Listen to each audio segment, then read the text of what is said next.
Amigos televidentes, de vuelta en su espacio Cerrando la Noche, y como es costumbre, pues vamos a conversar con los invitados que diariamente desfilan por este espacio. En la noche de hoy vamos a hablar del tema económico, analizar la posición o el discurso, la rendición de cuentas del presidente de la República en la noche de ayer, donde se dirigió a la nación, habló de varios puntos en los cuales está la parte económica y la parte que tiene que ver con la reforma fiscal o tributaria. En la noche de hoy vamos a conversar con el economista Henry Ebrard, quien está con nosotros para hablarnos precisamente de este tema. Don Henry, bienvenido. Gracias por la invitación esta noche. Sí, ¿cómo usted ve el discurso del presidente en la parte económica? Yo le hablaba antes de iniciar la entrevista de dónde van a salir los recursos para hacer frente a tantos proyectos que el presidente pues anunció y que muchos de ellos ya se están ejecutando, y usted me dice que siempre los cuartos están ahí. Mira, yo voy a tener que ser, primero, gracias por la muy amable invitación en un momento que me parece interesante, ¿no? Efectivamente, mire, yo tengo que ser muy coherente con mi respuesta.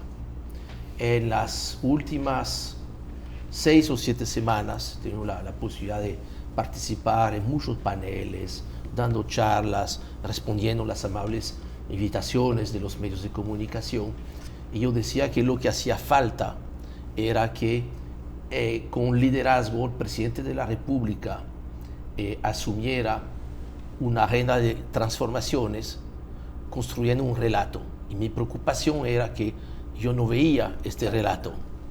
Entonces yo creo que muy mal hoy yo vendría aquí para decirle que el discurso me ha decepcionado. Porque en este sentido, señores, yo creo y tuve la impresión viendo el discurso, y esta impresión siempre, mire, desde los tiempos del presidente Fernández, que tenía esta facilidad extraordinaria de llevar a la gente en sus comunicaciones, yo para a veces moderar mi optimismo, yo el día siguiente, yo me ponía a imprimir el discurso para leer también lo que está escrito. Lo mismo yo hice con el discurso del presidente Abinader, y yo me di cuenta que la primera impresión que yo tuve fue la correcta. Yo creo que a partir de ahora, obviamente, hay que ver el aterrizaje de todo esto, pero yo creo que anoche se logró algo importante.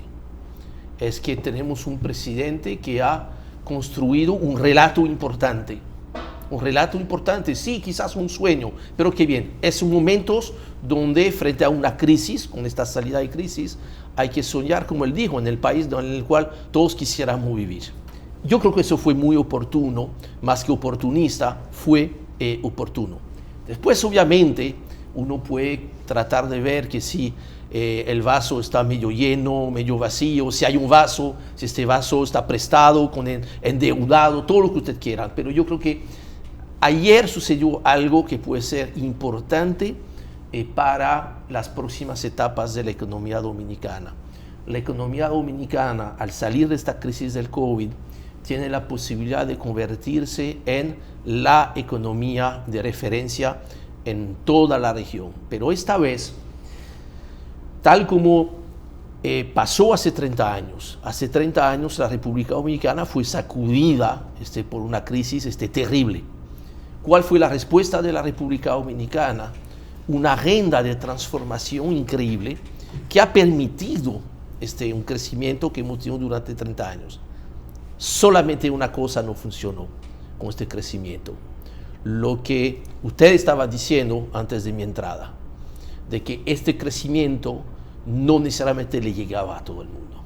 Y yo creo que la oportunidad que tenemos ahora, con todo este grupo de reformas, que algunas, yo sé que son temas viejos, pero no es por ser temas viejos que no tenemos que finalmente resolver. La ley de agua lleva más de 20 años dando vuelta y vuelta y vuelta en el Congreso. Yo creo que es tiempo que alguien llegue para decirle, mire, señores, esto se va a hacer porque se tiene que hacer.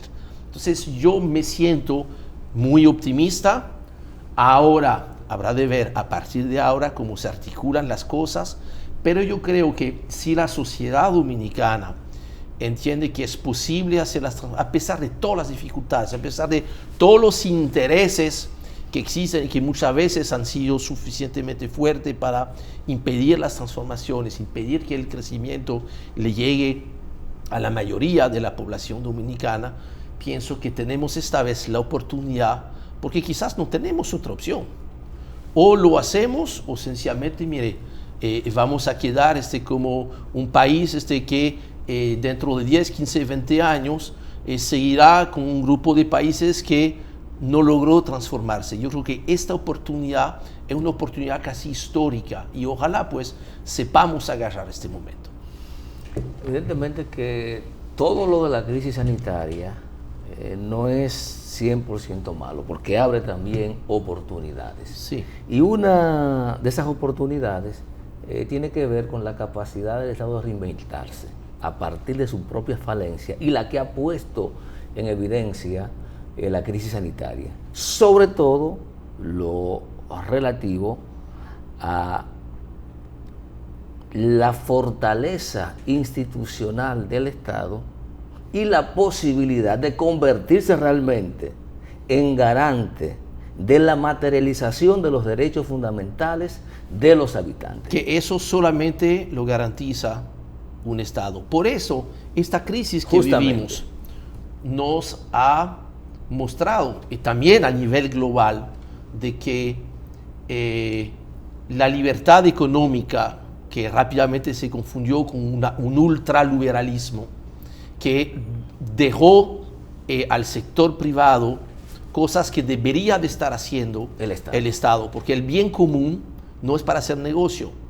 Termina siendo negocio cuando por las propias falencias y los fracasos del Estado, entonces tú terminas necesitando que el sector privado lleve la educación a los barrios pobres y cobre educación en ausencia de un sector público. Fíjense cuando empezó a mejorar el tema de la educación, que todavía falta muchísimo que mejorar, pero cuando empezó a mejorar, tú ves que la proporción de alumnos en el sector privado ha ido retrocediendo, porque efectivamente el sector privado no tiene nada que ver, nada que hacer en educación si el Estado lo hace bien. Solamente se va a quedar donde tiene que quedarse, algunas educaciones especiales, pero no como una forma de que tengo que pagar educación porque el Estado no me puede proveer educación. Nos ha mostrado también una falencia que casi todo el mundo se creía. Recuerden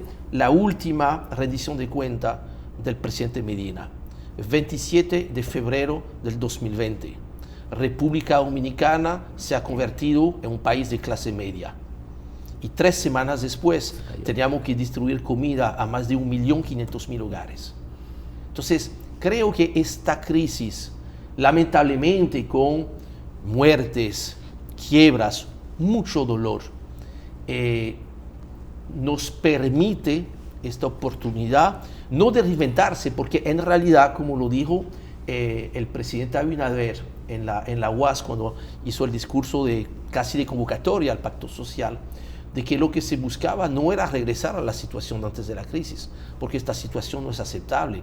Crecer 5, 6, 7%, pero un crecimiento que no le llega a la gente, este crecimiento ya no nos sirve. Necesitamos un crecimiento de calidad y para esto es indispensable llevar a cabo una agenda de transformación. Ahí se mencionaron 12 grandes reformas. Yo creo que hay mucho trabajo por hacer y eso empieza, entre otras cosas, por esta reforma fiscal.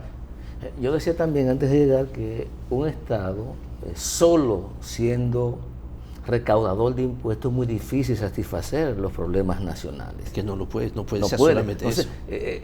Y ahora justamente que este gobierno ha estado muy empeñado en las alianzas pública-privadas, que yo creo que no hay que tenerle miedo, pero hay que ser cuidadoso. No, porque es lo mismo, o sea, alianzas público-privadas en la República Dominicana las siempre hay han existido, de las buenas y de las malas. Por eso.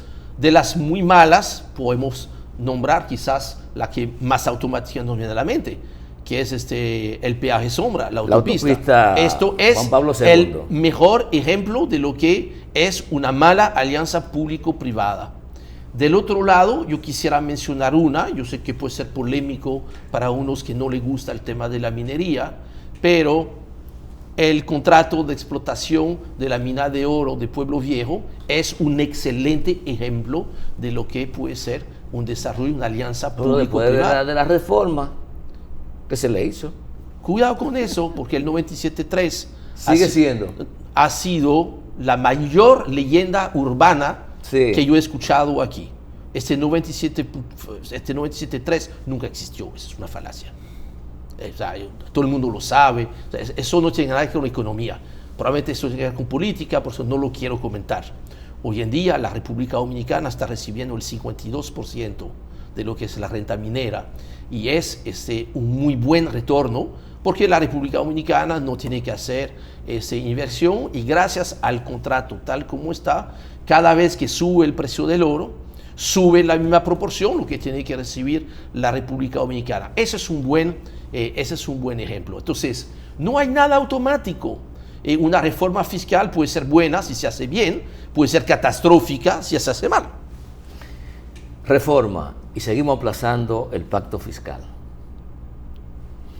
¿Cómo encajar? Porque yo creo, en alguna ocasión, creo que en otro programa, hablamos de esto hace ya unos años, en el Canal 9, sobre los hechos, que se supone que el pacto fiscal es el eje fundamental para trazar la pauta no solo de la fiscalidad, sino del modelo económico y de desarrollo. Sí.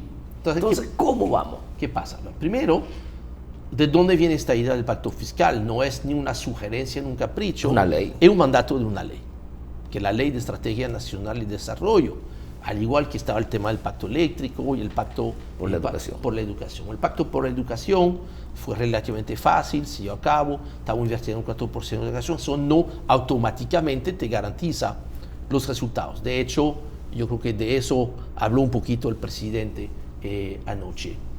El pacto eléctrico, sabemos que eso fue un parto eléctrico, un pacto eléctrico.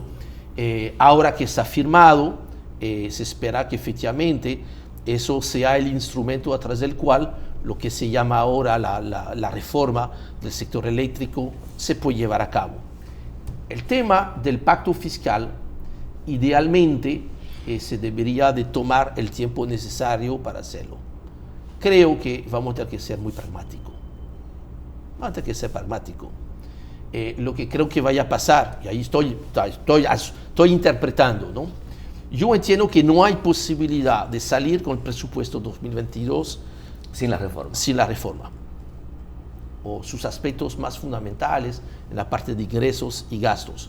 Otros componentes que es posible venta de activo o renegociación de deuda, que ya se ha empezado a hacer en diciembre y en junio pasado, no necesariamente necesita estar en la ley de presupuesto, pero la ley de presupuesto se va a tener que hacer incorporando lo que probablemente no esté en la misma ley de presupuesto, sino una ley paralela del tema de la reforma fiscal, tanto en ingresos como gasto, porque hay que mandar una señal a los mercados y especialmente a las agencias de notación.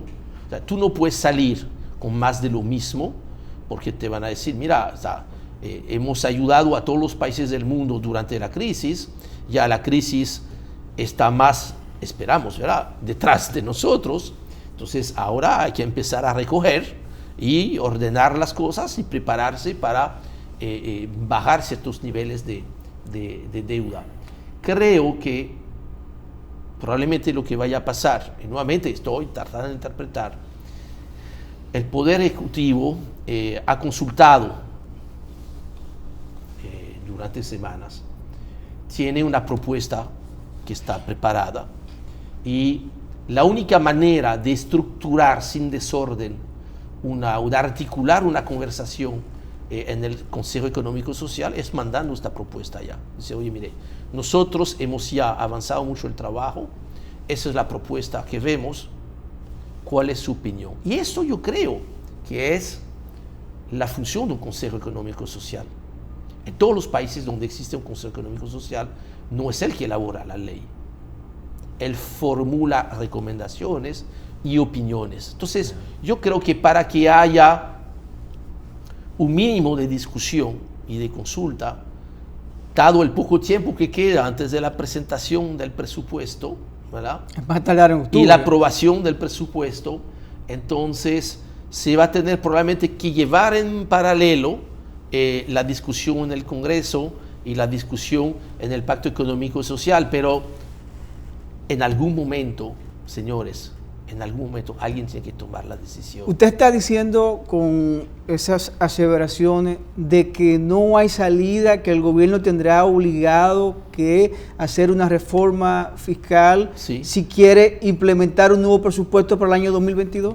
Sí, yo entiendo que mira, el presupuesto 2022, como lo ha expresado varios funcionarios del equipo económico, el propio director de presupuesto, José Rijo, lo dijo claramente. Creo que el mismo documento que se mandó a principios de julio al Congreso, donde habla de los lineamientos y proyecciones para el 2022, que habla de 3 escenarios.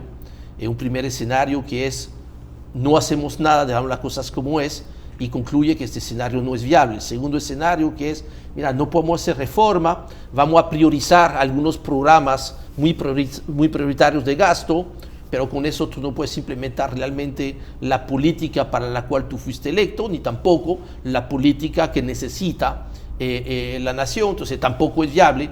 Y la tercera, que es, vamos a implementar una reforma fiscal después de haber discutido con calma un pacto social. Hay un problema ahí de timing, el tiempo no te da. Entonces, yo creo que estamos en lo que yo he llamado el cuarto escenario, que no es necesariamente el peor escenario, porque el único escenario viable es el que realmente se pueda hacer. Y yo creo que ahí, si la propuesta del Poder Ejecutivo recoge el sentir de todos los que nos hemos expresado sobre el tema, yo creo que en este caso no debería tener tantos problemas en la discusión en el Consejo Económico y Social, siempre y cuando entonces venga con una serie de acuerdos que pueden tener implicaciones sobre la reforma de la seguridad social, sobre la misma reforma laboral. Vamos a dar un ejemplo para ilustrarlo. Si dentro, y esperamos que sea una de las medidas, y parece que hay espacio para eso, porque no contradice lo que dijo el presidente anoche, se logra planificar un desmonte de la tasa del impuesto a la renta a las empresas. Yo creo que es justo y necesario, como dicen en la misa, que a cambio de esto se obtenga garantías de que van a mejorar los niveles salariales. De ahí entonces que cuando hablamos de una reforma, esta reforma tiene que ser parte de lo que es este pacto social, que cuando el presidente mencionó el pacto social hablaba de reforma fiscal, reforma de la seguridad social, reforma en el ámbito laboral salarial y reforma institucional.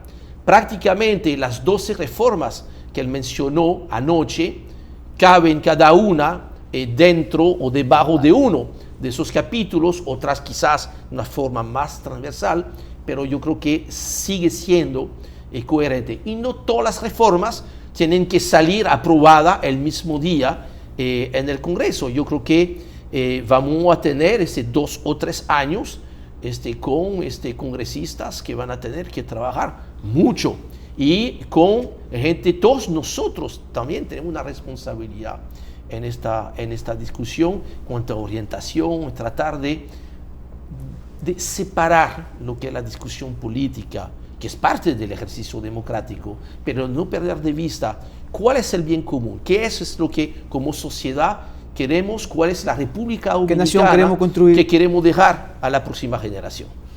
Aquí hay una máxima que dice que del dicho al hecho hay un gran trecho. Sí. Y es evidente. Sí.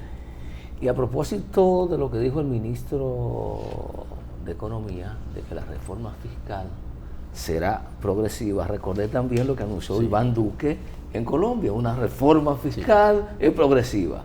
Resultó ser una gran estafa que concluyó con un estallido social. Tomando esto como referencia, ¿cuáles serían los principales ejes que habrá que tomar en cuenta para que esa reforma sea efectivamente progresiva? Es decir, equitativa, no igualitaria, no, equitativa. Cuando hablamos de progresividad, nos referimos especialmente a 2 impuestos. El impuesto sobre la renta personal y el impuesto de la propiedad. Esos son los 2 impuestos donde tiene que Puede haber haber. mayor progresividad. ¿Qué quiere decir tener mayor progresividad? Que esencialmente, tal como lo manda la Constitución de la República, que cada quien pague en función de su capacidad contributiva.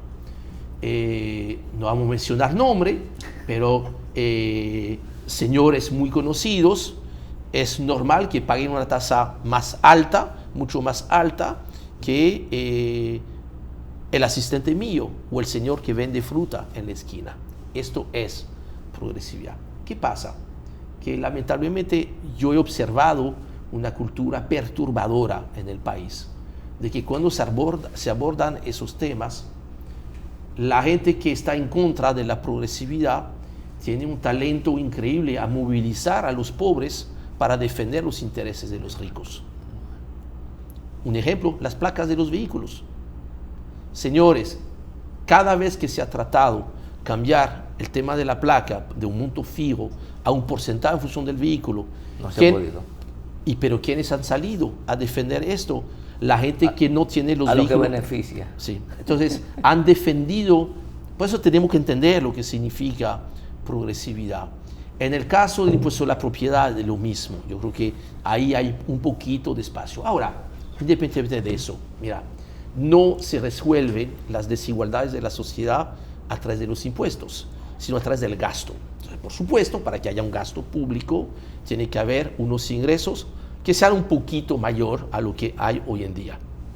Ahora, tiene que haber la seguridad de que entonces el gasto sea de calidad, en todos los sentidos. O sea, un gasto propiamente dirigido a las áreas que conviene, con una ejecución de gasto eficiente y obviamente muy pulcra desde un punto de vista de corrupción, etcétera, etcétera. O sea que esto es, y ahí es importante efectivamente que el Estado empiece a mostrar señales.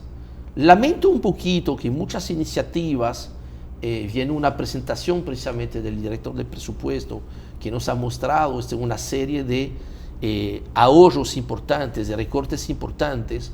Eso ha pasado muy desapercibido. Eso tiene que ser parte del relato. Yo espero efectivamente que el relato no se pare en la puerta del despacho del presidente. Tiene que ir del otro lado de la puerta, salir del despacho presidencial. Ha habido quejas incluso de periodistas y de comunicadores y expertos en comunicación sobre esa aseveración que usted hace. Que yo creo que el presidente tiene una capacidad extraordinaria para comunicar positivismo, él tiene una capacidad de liderazgo, él tiene todavía, sin duda alguna, un capital político que por definición es más alto que el que tendría probablemente dentro de 2 años. Por eso la velocidad de las reformas es clave. O sea, lo que tú no reformas ahora es mucho más difícil hacerlo dentro de 2 años, porque así es el ciclo político. Y yo no estoy haciendo un planteamiento político diciendo eso. Yo como economista, yo tengo que reconocer que el ciclo político tiene una influencia sobre una serie de decisiones de política económica. O sea, es importante que el relato ahora esté asumido de forma mucho más coherente por toda la gente que tiene que hacer vocería por parte de las diferentes instancias del Estado. Eso es otro reto también para la reforma. Por eso tú ves que en el caso de Colombia, claro, Colombia es un país muy complicado. Sí, demasiado. Hay muchas aristas que no tienen nada que ver con el tema fiscal que llevaron a eso, pero probablemente en alguna parte el relato no fue bien entregado, porque tú ves que muchas de las medidas pudiesen tener este sentido, pero hay que explicar. Mira lo que pasó aquí el año pasado. El primer presupuesto, el primer proyecto de presupuesto del gobierno, había una serie de medidas que dentro de un buen relato quizás hubiesen tenido otra receptividad. Un ejemplo, el mes 13. O sea, grabar el mes 13 iba a alcanzar el 5 o el 10% de los asalariados más ricos.